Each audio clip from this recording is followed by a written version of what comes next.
WION World is One. This is World DNA, the show that gets you ahead of the rest. I'm Shivan Chandna. And I'm Him Khorsaro, and on the show today, in an all-out trade war, new US tariffs on China are to reach an additional 104% today. This as China retaliated to the first announcement of Trump's tariffs on countries across the globe. We'll of course be discussing the impact of this on the show today. Also on World DNA, Volodymyr Zelensky has on Tuesday, he said this on Tuesday, that Ukrainian forces had captured 2 Chinese men fighting for Russia in eastern Ukraine, threatening a fragile peace effort in the war which has already crossed over 3 years. We'll bring you the latest on the Russia-Ukraine front. This and a lot more lined up for you right here on World DNA. Let's start with the headlines.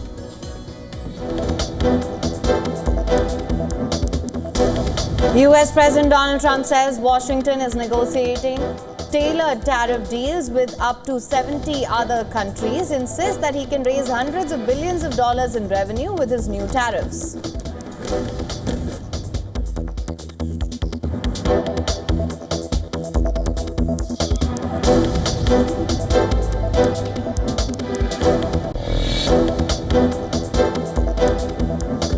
White House says US tariffs on Chinese imports are set to reach 104% as Washington doubles down on planned action after Beijing vowed a fight to the end on levies.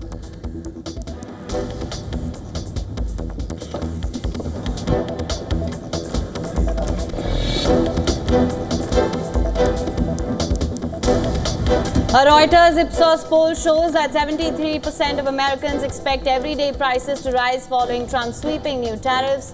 The move has sparked fears of a global recession, with 57% opposing the tariffs, including many Republicans.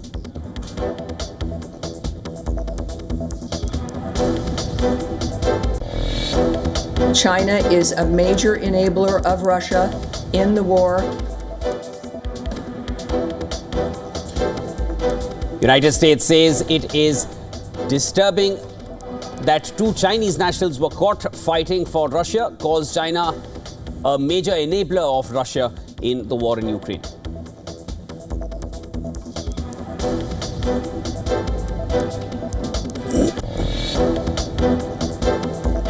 Washington confirms that envoy Steve Witkoff would speak with Iran this weekend, but makes it clear that he will issue demands on Tehran's nuclear program rather than negotiate.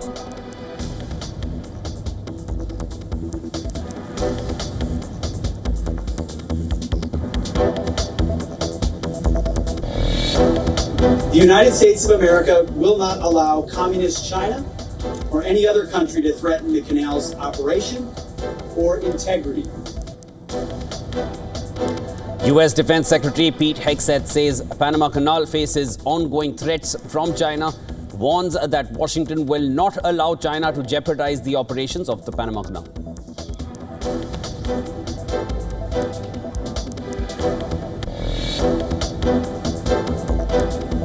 Rescuers race to find survivors among the rubble of a Dominican Republic nightclub where at least 79 people, including a former Major League Baseball star, were killed when the roof collapsed.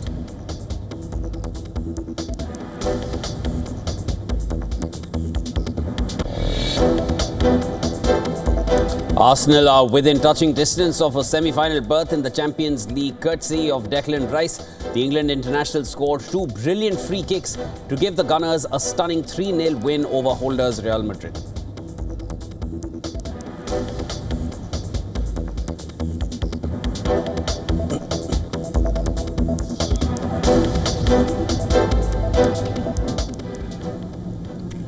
Now, a day after the United States and Iran agreed to hold indirect talks in Oman, the United States has confirmed that envoy Steve Witkoff would lead the talks from the American side.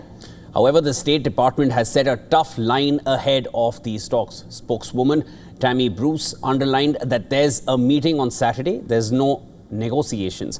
Bruce warned that if Iran doesn't agree to a deal, it will be very, very bad for them. In a veiled reference to a military attack, Bruce said Trump would prefer a deal with Iran than doing the obvious. Now, Israeli Prime Minister Benjamin Netanyahu, who concluded his visit to the White House recently, said he agrees with President Trump that Iran cannot have nuclear weapons Netanyahu went on to add that this could be done either via an agreement where Iranian nuclear facilities are destroyed under American supervision, or the second option could be military strikes.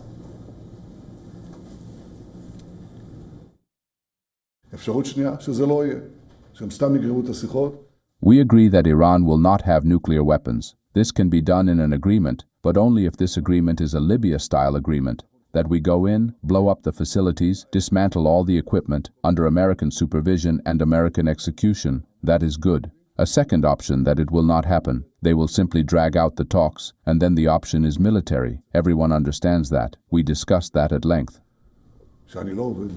Now, amidst all these developments, the US continues to pound Iranian-backed Houthis in Yemen. Fresh US strikes in the western province of Hodeidah killed 4 people and wounded 13 others, according to the Houthi media. Footage released by the Houthi-run Al Masira TV showed people rushing the wounded to ambulances and rescuers searching through the rubble using the light from their mobile phones.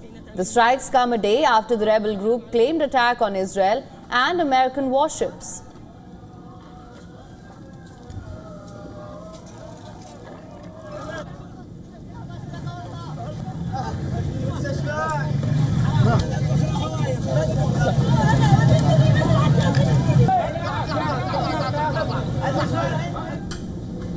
The United States and China are hurtled towards an all-out trade war as Donald Trump prepares to unleash a new wave of tariffs now against dozens of partners. Now, sweeping 10% US tariffs that took effect over the weekend triggered a dramatic market sell-off worldwide and sparked recession fears. Rates on imports from the US from dozens of economies are now set to rise further, and this will see tariffs imposed on Chinese products since Trump's return reach a staggering 104%. The new tariffs come after Beijing's pushback against Trump. Trump has threatened to ratchet up tariffs to 104% in response to China's decision to match reciprocal duties that Trump announced last week. China has refused to bow out to what it called blackmail and vowed to fight to the end against US tariffs. Trump remains defiant despite major US indexes tumbling again. He believes his policy will revive America's lost manufacturing base by forcing companies to relocate to the US.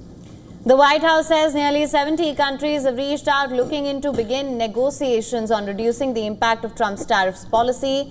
White House Press Secretary Caroline Levies said that the deals will be made if they benefit American workers and address chronic trade deficits. Trump has directed his team to work on tailor-made deals for each country that reaches out. Trade Representative Jamieson Greer has said that exemptions to Trump's global tariffs are not expected in the near term. The trade representative who oversees the implementation of the tariffs also said that Trump's sweeping tariffs are already getting results, bringing other countries to the negotiating table to discuss reducing their trade barriers. But things may be challenging for a while. Addressing the Senate Finance Committee, Greer said that there is no particular timeline for trade negotiations. Senator, the president has been clear with me and with others that he does not intend to have exclusions and exemptions, especially given the nature of the action. If you have Swiss cheese in the action, it can undermine the overall point, which is to get rid of the deficit, achieve reciprocity. But foreign leaders and business executives are desperate for clarity on a generational overhaul of international trade. Brazil's president Lula da Silva has said that he is skeptical about Trump's actions and that Brazil needs to be balanced and make decisions based on its own reality. Italy's Giorgia Meloni has said that she will visit Washington next week to talk to Trump as the European Union seeks to avert an all-out trade war. Amid the uncertainty, Republican senators on Capitol Hill responded to concerns over tariffs and volatile markets. Vice President J.D. Vance has also defended Trump's tariffs, saying the U.S. economic model as harming its own workers. He said in an interview on Fox News that they borrow money from Chinese peasants to buy the things those Chinese peasants manufacture.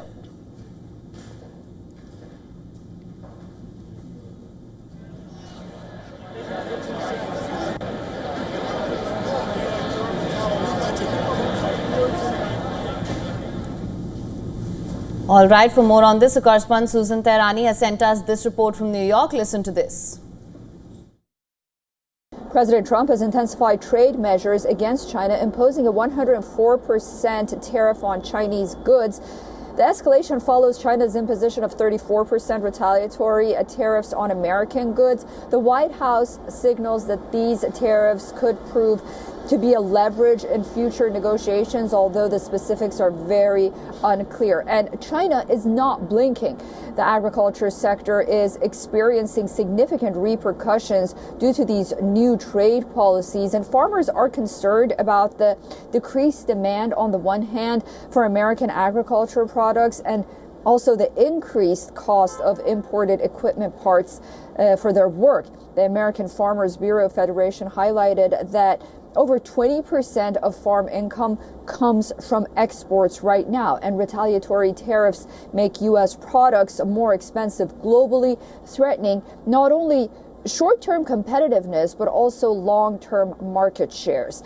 Now, the Trump administration maintains that everyone should keep calm, as 70 countries so far has reached out to make deals regarding these tariffs. Susan Tarmani reporting from New York for WION World This One.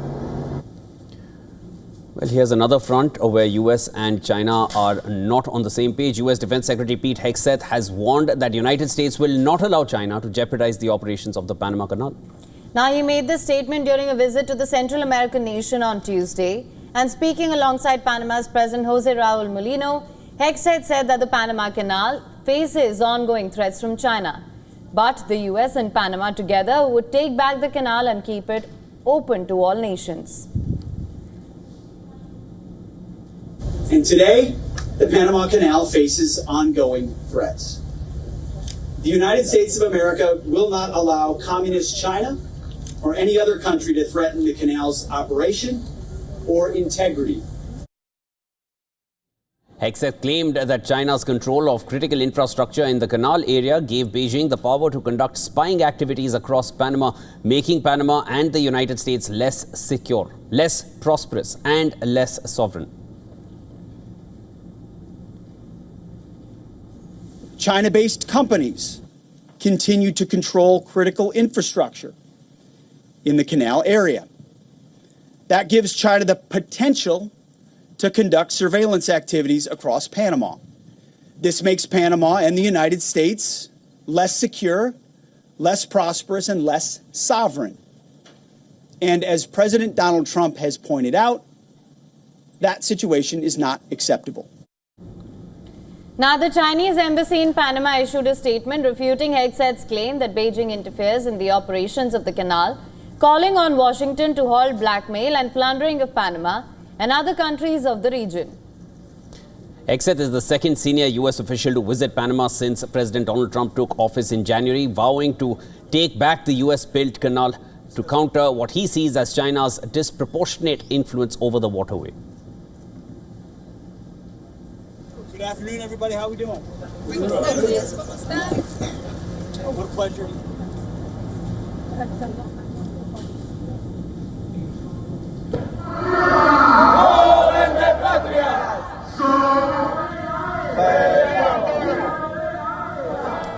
In Panama City, protesters took to the streets during Pete Hegseth's visit to Panama.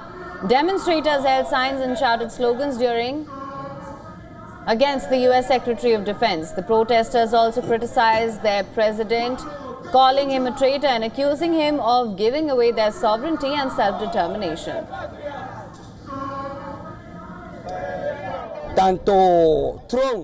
Both Trump, Rubio, and now Pete Hegseth have indicated that they are going to take the canal, and obviously the Panamanian people cannot accept this, and that is why we, a handful of patriots, are on the street today rejecting the presence of the Secretary of War in Panama and repudiating Mulino, the traitor, who behind the people's back is giving away our sovereignty and our self-determination.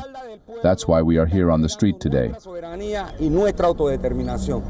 The U.S. built the one-century-old canal and handed it over to Panama in 1999. A Hong Kong company called Panama Ports operates 2 ports at either end of the canal, connecting the Atlantic and Pacific, through which 5% of all global shipping passes. But faced with Trump's repeated threats to seize the canal, Panama has put pressure on C.K. Hutchinson, the parent company of Panama Ports, to pull out of the country. In March, C.K. Hutchison announced an agreement to sell 43 ports in 23 countries, including its 2 on the canal, to a group led by giant US asset manager BlackRock for $19 billion in cash.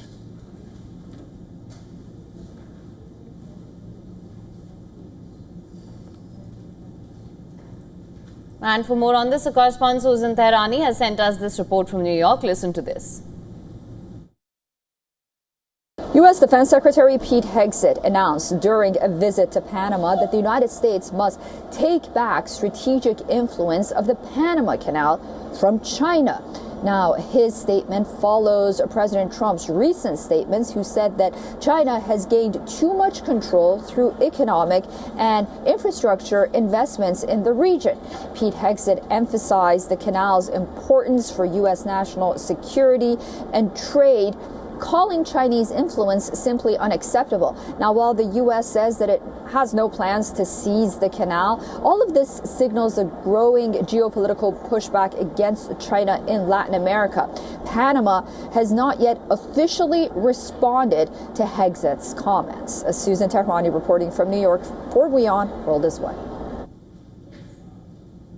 Now, the war in Gaza is intensified, with Israeli Prime Minister Benjamin Netanyahu expressing support for Trump's controversial plan to relocate Palestinians from Gaza to other countries. While the plan has raised concerns about the region's stability and the humanitarian situation, UN chief slammed Israel's blockade of crucial aid to the besieged Strip, calling Gaza a killing field. Addressing the media, Netanyahu backed Trump's version for Gaza a day after meeting him. And this plan called for displacement of Palestinians in Gaza, fueling concerns in the region. He also claimed that he discussed the issue of Iran, stressing for a military intervention to halt its nuclear program. Netanyahu also claimed that he opposed Turkey's plans to set up military bases in Syria, viewing it as a threat to Israel. We spoke about President Trump's vision, because we are currently in contact with countries that are talking about the possibility of taking in a great many Gazans. And that is important, because in the end, that is what needs to happen.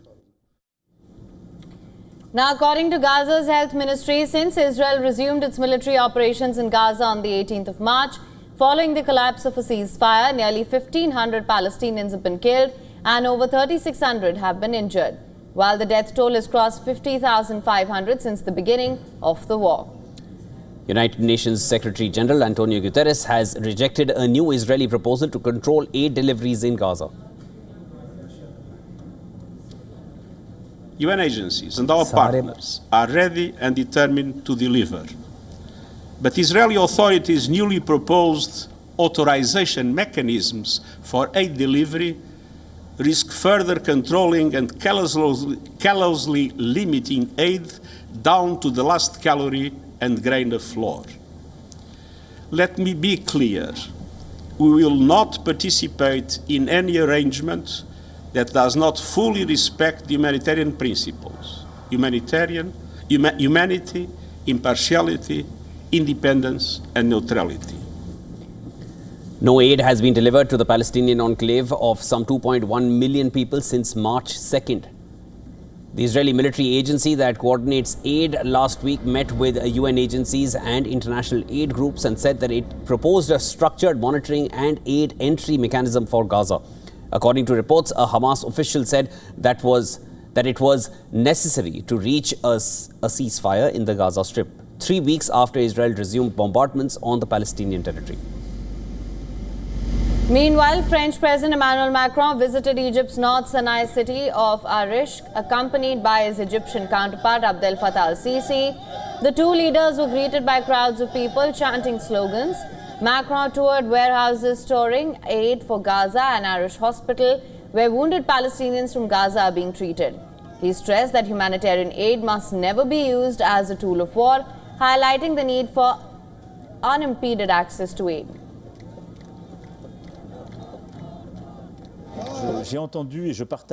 I have heard and share the concerns expressed by both United Nations agencies and non-governmental organizations. Humanitarian aid operates under specific rules that are based on non-discriminatory access, because we are there to help women and men, children, and the elderly, regardless of who they are or where they come from. That is the very principle of international humanitarian law, and therefore it must never be used as a tool of war under any circumstances. Entry of vital supplies, including food, water and fuel to Gaza, has been blocked due to the closure of the Rafah corridor by Israeli authorities. Ahead of Macron's visit, humanitarian workers in El Arish hoped to deliver tons of aid to Gaza as the situation only worsens.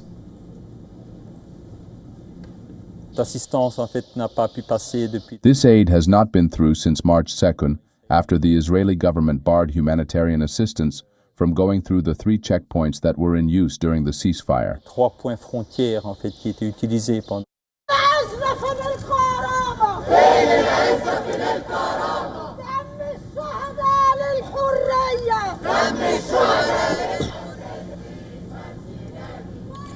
Now, crowds of Egyptians gathered in Cairo to protest against the displacement of Palestinians outside of Gaza, waving banners and chanting slogans.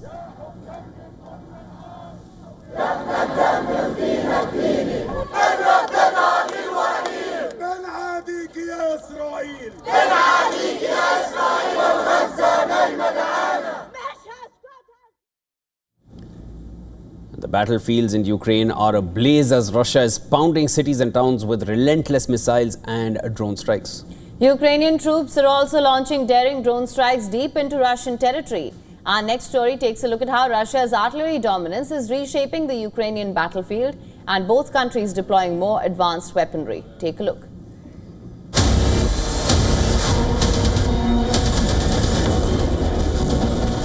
Russian forces are advancing in Ukraine. Russian mechanized units are pushing forward. Moscow claims capturing new territories in Sumy, Kursk, and eastern Ukraine. Ukrainian forces claims destroying several Russian vehicles in counterattacks. Massive barrages have inflicted significant casualties and destruction, enabling Russian forces to capture strategic positions. From the start of the Ukraine war, Russia has leaned heavily on artillery to weaken defenses before pushing troops forward. Now, with the Tornado S, that strategy has reached a deadly new level. This 300mm rocket, capable of striking targets up to 200 kilometers away. The system now plays a decisive role in counter-battery duels and deep strikes against Ukrainian supply hubs and defensive lines. Now, the weapons manufacturer NPO Splav has begun enhancing the Tornado S with extended range munitions. This evolution comes at a critical time, especially as Ukrainian HIMARS and M270 systems challenge Russia's older artillery platforms. The Tornado S is Russia's answer: faster, longer range, and precision-guided. Ukraine has also invested heavily in producing indigenous weapons.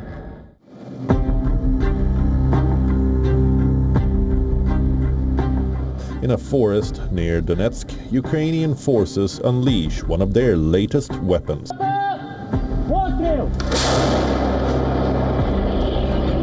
The 2S-22 Bodana is the first Ukrainian-made artillery piece to be manufactured in the 155mm NATO standard caliber.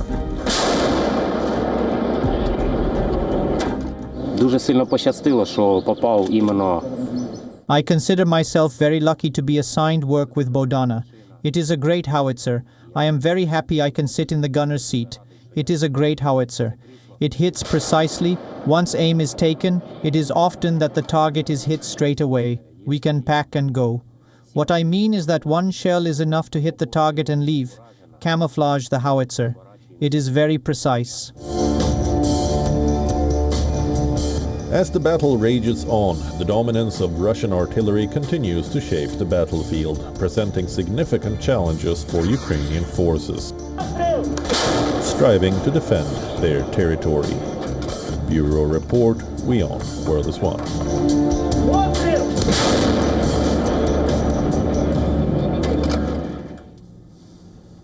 Now, at least 79 have been killed and 160 were injured following a roof collapse at a popular nightclub in Dominican Republic's capital, Santo Domingo.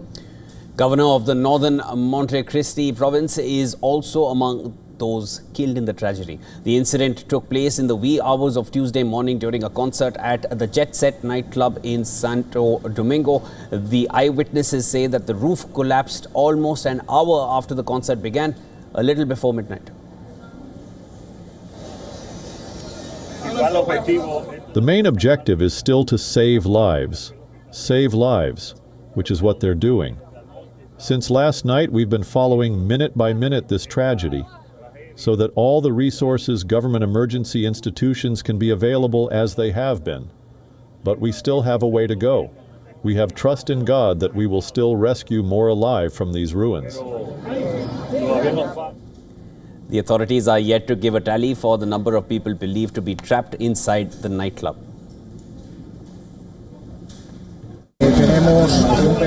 We are concentrating in getting the people out, being able to rescue them, the people who are alive to take them to different hospitals. Later, we will provide preliminary information of what took place here in terms of victims, both those alive and those dead. While the reason for the roof collapse is not yet clear, rescue operations are underway to pull out those stuck under the debris.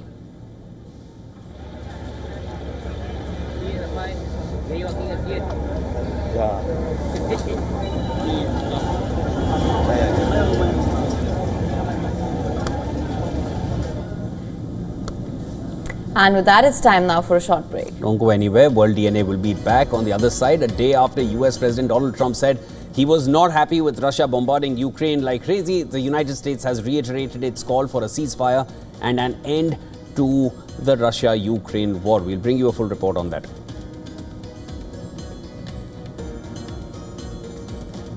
As India's central bank gears up to announce its monetary policy, all eyes are on the impact of US import tariffs and the steps RBI Governor Sanjay Malhotra will take to bolster a slowing economy.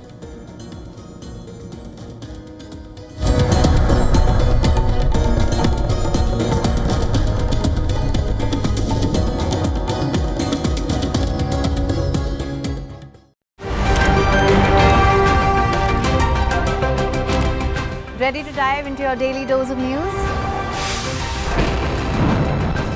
Bringing you what's trending in the West and all that's setting trends in the East. And all of this served up with a side of insightful banter. We don't just bring you the latest stories. We bring you your talking points for the day. And while you do that, from the busy streets of New York, I will provide you with deeper insights on the developments through the course of the day in the US. The show that keeps you ahead of the global curve. A conversation you'd want to be a part of. A place where news becomes an engaging exchange. We bring you stories that impact your present. This is World DNA. Join the conversation.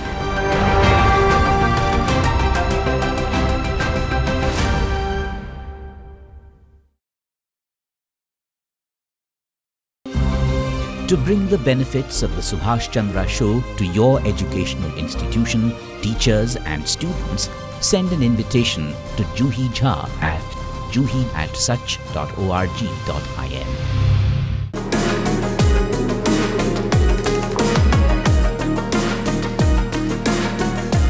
Catch me on Token Money Magnet as we yield the power of tokenization only on WION.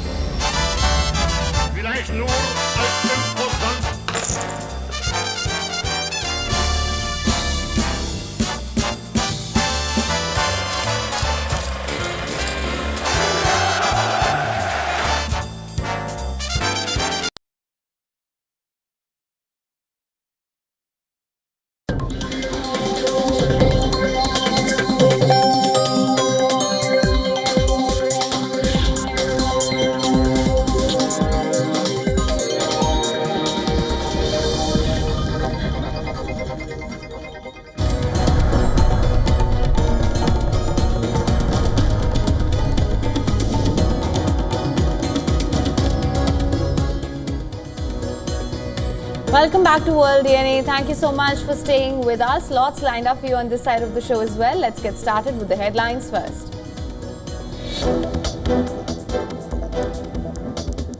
The EU's top securities watchdog warns that the growing crypto sector could threaten broader financial stability. ESMA's caution comes as global markets reel from US tariff shocks and as crypto assets mirror the volatility.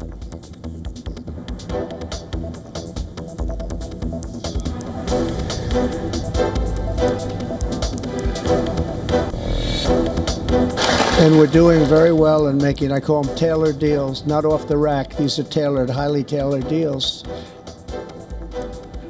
US President Donald Trump says Washington is negotiating tailored tariff deals with up to 70 other countries. Insists that he can raise hundreds of billions of dollars in revenue with his new tariffs.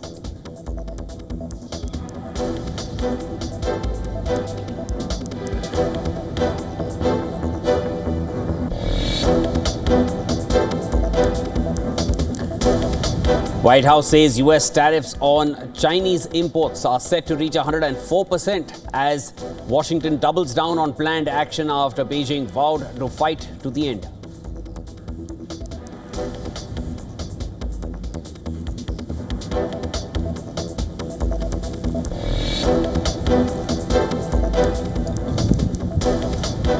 US confirms that envoy Steve Witkoff will speak with Iran on Saturday but will issue demands on nuclear program rather than negotiate.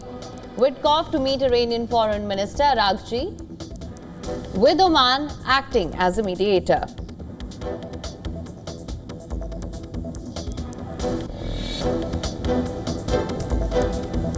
A Reuters Ipsos poll shows that 73% of Americans expect everyday prices to rise following Trump's sweeping new tariffs. The move has sparked fears of a global recession, with 57% opposing the tariffs, including many Republicans.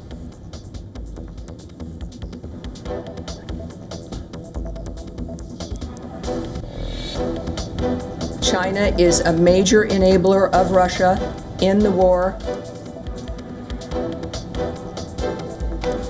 United States says it is disturbing that 2 Chinese nationals were caught fighting for Russia, calls China a major enabler of Russia in the war in Ukraine.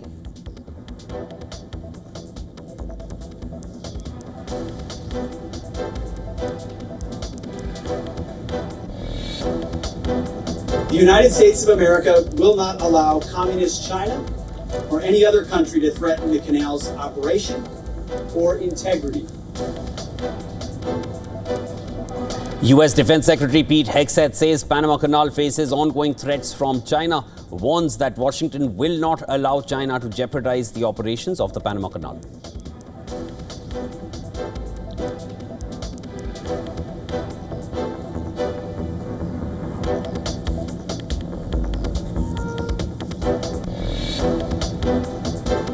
Rescuers race to find survivors among the rubble of a Dominican Republic nightclub where at least 79 people, including a former Major League Basketball star, were killed when the roof collapsed.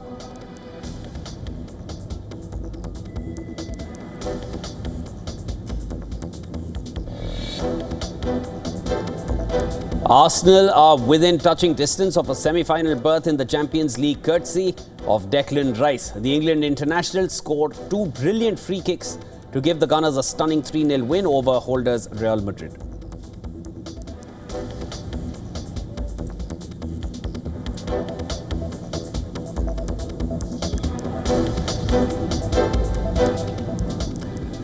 Just a day after US President Donald Trump said that he was not happy with Russia bombarding Ukraine, the United States has reiterated its call for a ceasefire and an end to this war.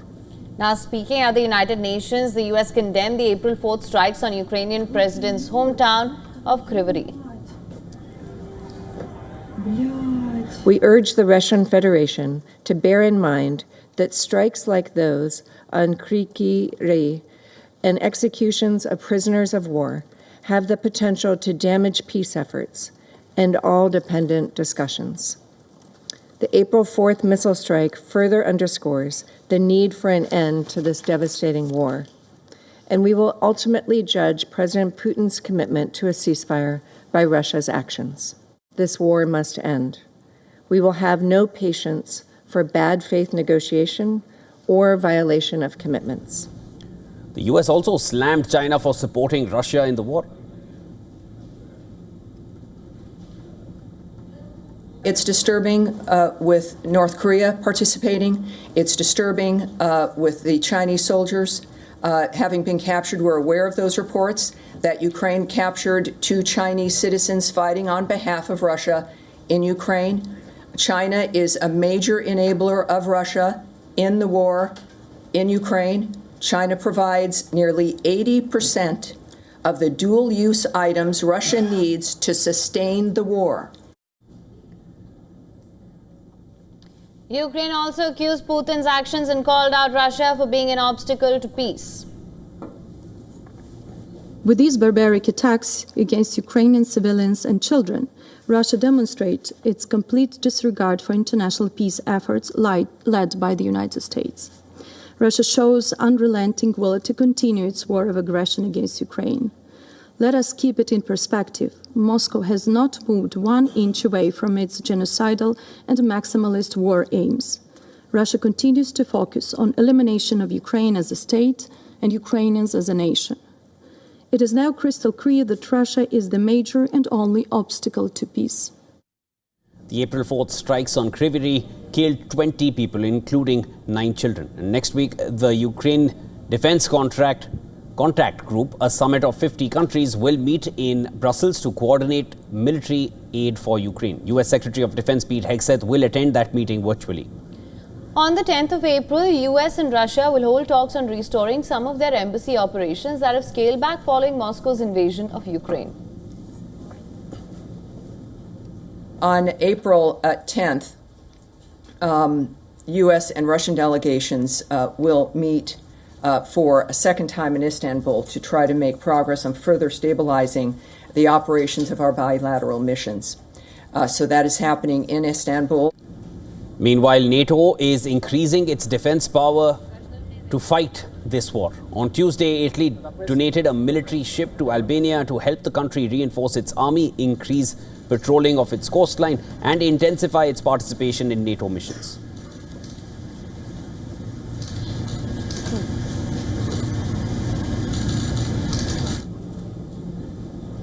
And the United States and its allies are finding ways to counter Chinese aggression in the greater Pacific region.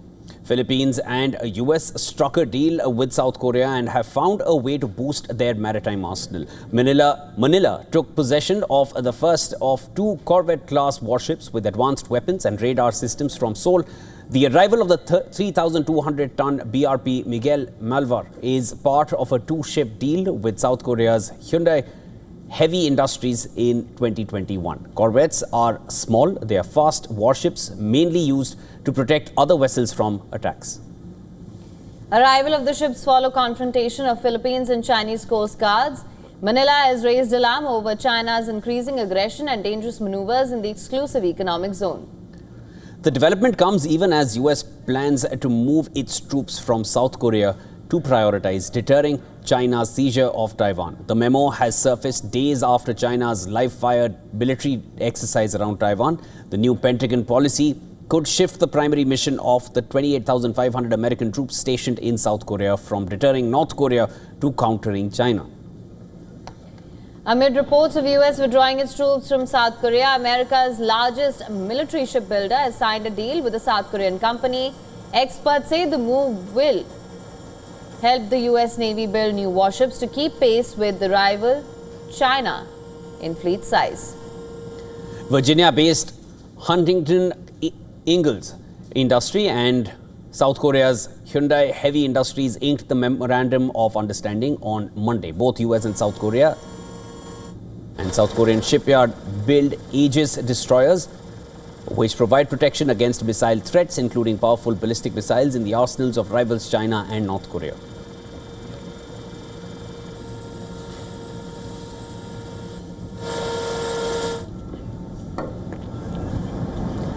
South Korean lawmaker WION called the deal a new win-win model for shipbuilding and defense industry cooperation between South Korea and the United States.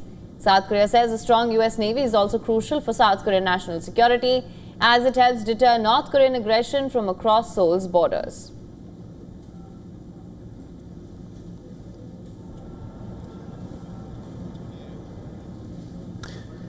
Scientists have successfully brought back genetically engineered wolves that resemble the extinct dire wolf, sparking both awe and controversy. Now, of course, it's an astonishing feat of genetic engineering, but should we be playing God? Here's a report.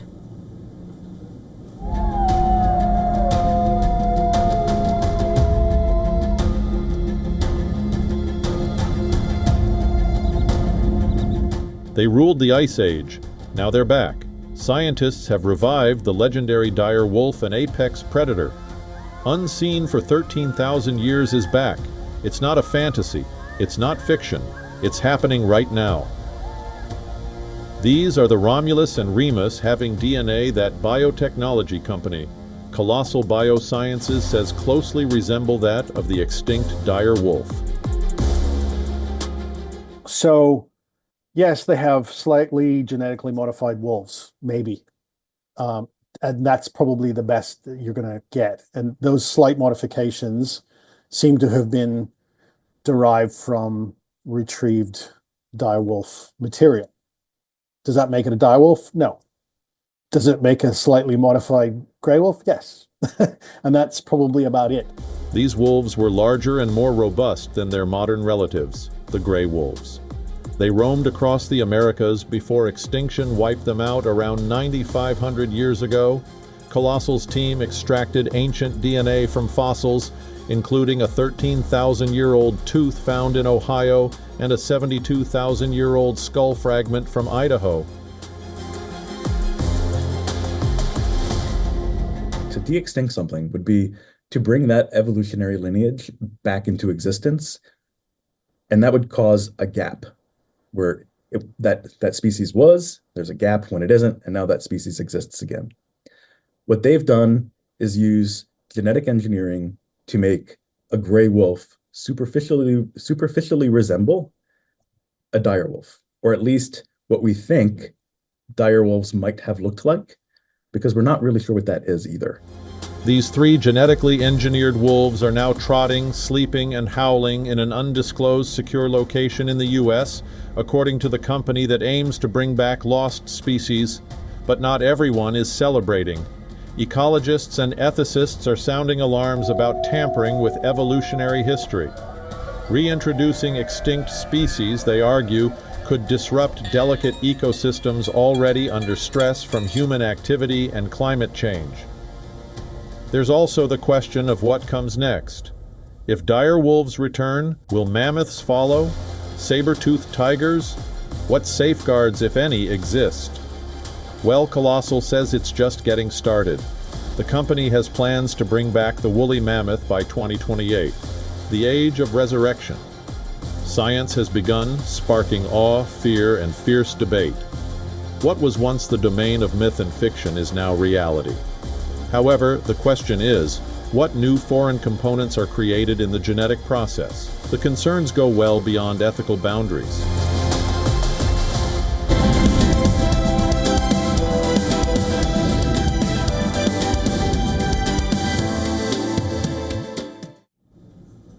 Now, as India's central bank gears up to announce its monetary policy, all eyes are on the impact of US import tariffs and the steps the RBI governor, Sanjay Malhotra, will take to bolster the slowing economy.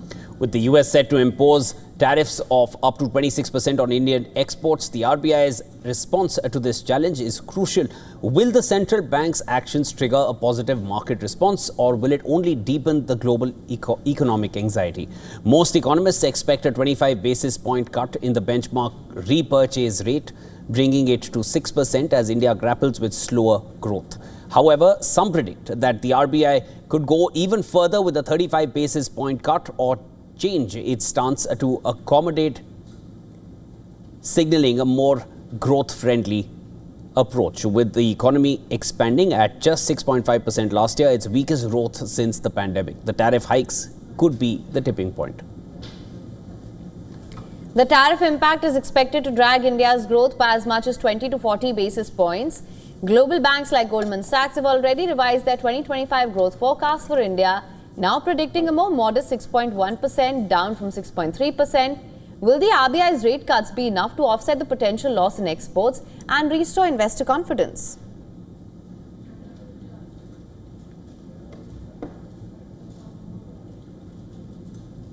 The RBI has already taken aggressive measures under Malhotra's leadership, including cutting rates for the first time in 5 years and injecting more than $80 billion into the banking system. But with markets reacting nervously, stocks down, the rupee falling and bond yields rising, will Malhotra's strategy be enough to calm volatility? Can the RBI's policy shift revive domestic demand and spark a positive response in global markets?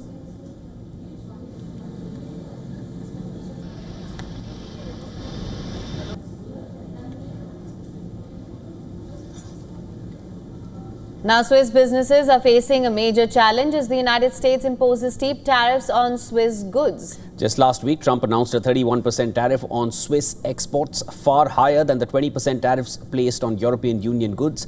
This has caused shockwaves across Switzerland, especially in key industries like watches, coffee, capsules, cheese and chocolate. Now, at the heart of the issue is the Swiss chocolate industry, which has long relied on the US market.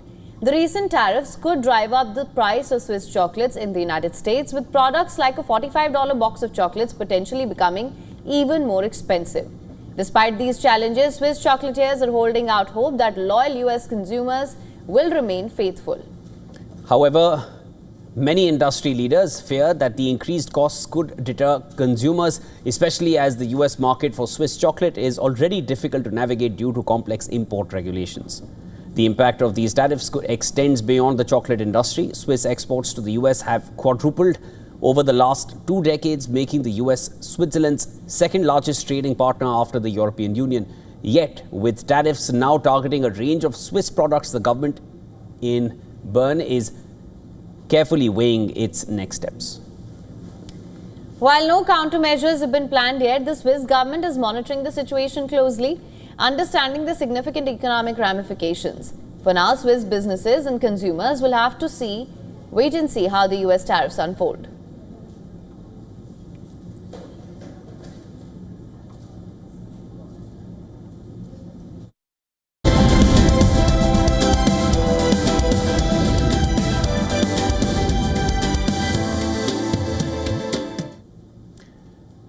Declan Rice has Arsenal fans dreaming. The England international, who had never scored a free kick in his career, channeled his inner David Beckham and curled in 2 goals to help Arsenal register a famous 3-0 win over holders Real Madrid. Rice's masterclass has put the Gunners on the cusp of a semi-final berth in the Champions League. Arsenal manager Mikel Arteta described the match against Madrid as the biggest night of his career. The Spaniard urged his players to make history by securing the club's maiden